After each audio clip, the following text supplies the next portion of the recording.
Yoshiaki Kawajiri, un de Search of Vengeance, qui je pense est son dernier film qu'il a réalisé. On peut compter un peu Batman Gotham Knight, même si c'était une série où il était plusieurs. Ils étaient plusieurs à travailler dans cette série de courts-métrages un peu qui se déroulait entre Batman Begins et The Dark Knight dans la trilogie un peu de Nolan et tout. C'était avec plusieurs, il n'était pas seul, hein, c'était avec plusieurs gars, chacun faisait un court-métrage un peu. On va dire que Batman Gotham Knight, c'était un peu une version de Animatrix, mais pour Batman, puisque c'était des animateurs japonais qui faisaient ça. Il en faisait partie. Tout de la série, dans cette série de courts-métrages un peu là-dedans. Mais le dernier film qu'il a fait, c'était Highlander de Search of Vengeance. Pour moi, une légende un peu de l'animation japonaise. Je crois déjà avoir fait un truc de lui sur la chaîne qui était Wicked City. C'était un de mes premiers sujets un peu d'animé que j'avais fait un peu sur la chaîne et tout. Elle est disponible là. Puis il y a les classiques comme Demon City Shinchoku aussi qui était pas mal, Ninja Scroll, Vampire Interdit, Bloodlust, dont on a fait la réaction il y a quelques mois sur l'autre chaîne que j'ai avec mon ami Arina qui s'appelle Stead Network. On fait des réactions tous les jeudis à partir de 19h dakaroise et on va dire à partir de 17h dakaroise et de 19h française et autres. On avait fait une réaction sur la Vampire Interdit Bloodlust et tout, qui a extrêmement bien vieilli. Si vous voulez le voir, n'hésitez pas à le regarder aussi. Je mettrai le lien en description. Animatrix aussi, il avait fait des trucs, puisque ce sont les idoles des Wachowski. Ils avaient travaillé dans Animatrix aussi, parmi la section des courts-métrages. Et Highlander de Search of Vengeance, c'était son dernier. Moi, je crois l'avoir connu dans Highlander ou Search of Vengeance, puisque je suis un fan d'Highlander. Je n'ai jamais fait de sujet sur Highlander et que ce soit la série télé ou le film. Je dois avouer que dans l'aspect cinématographique, il n'y a que le premier film qui a bien vieilli. Le deuxième, très farfelu. Le troisième, inégal. Et le quatrième, bizarre. Le cinquième, complètement ridicule. Highlander, c'est une franchise un peu qui fait partie de ces franchises un peu maudites dont on essaye de faire des reboots, des trucs. Là, cette fois-ci, Chad Stahelski, le réalisateur de John Wick, est en train de tourner en ce moment Highlander avec, si je me trompe pas, c'est... Comment il s'appelle encore l'acteur qui jouait Superman? Henry Cavill qui joue Connor McLeod et Batista qui va jouer Kurgan, qui est pour moi le plus grand méchant de l'histoire de trucs.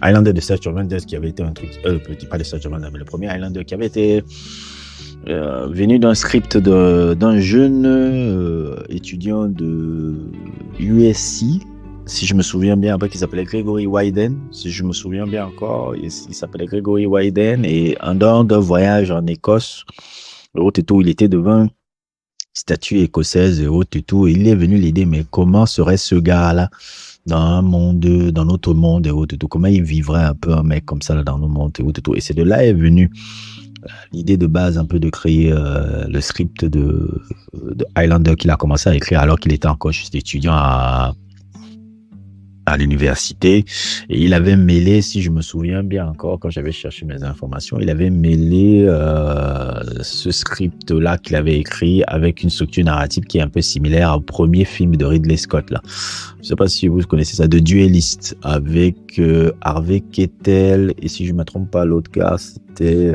Kit Carradine. Je crois que c'est David Carradine ou Kit Carradine, je pense. Je crois que c'était Kit Carradine, ouais.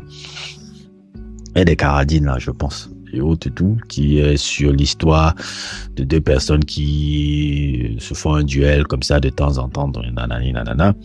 Et c'est comme ça qu'il a réussi à travailler un peu sur ce film. Et c'est comme ça qu'il a réussi à créer ce truc-là qui, à la base, et qui avait été réalisé par un réalisateur qui s'appelle Russell McCauley.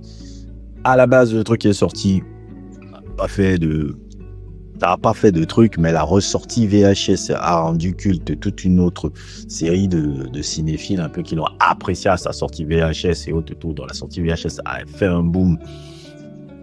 Et j'en passe.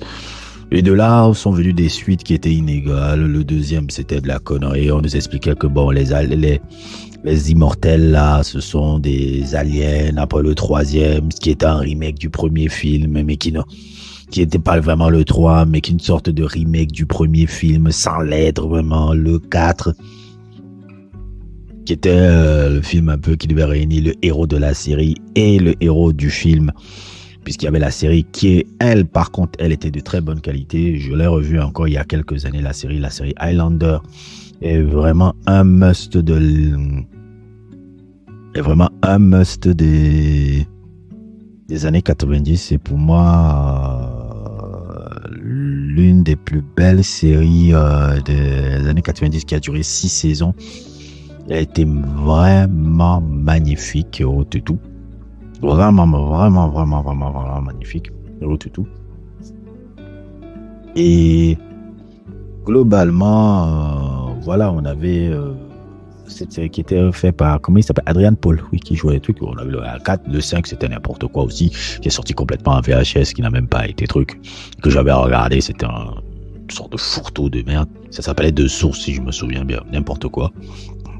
Et là, j'ai sorti Vengeance, qui était une agréable surprise à l'époque où je l'avais découvert. Je l'avais découvert, je crois, en 2009, 2010 ou 2008. Je crois, la même période, 2008, je crois. Je l'avais enregistré sur Torrent. J'avais dit qu'il y a un animé, ce truc. De ce truc-là, qui est parti d'abord d'un script qui n'était pas écrit par Yoshiaki Kawajiri, mais un script qui a été écrit par David Abramovich.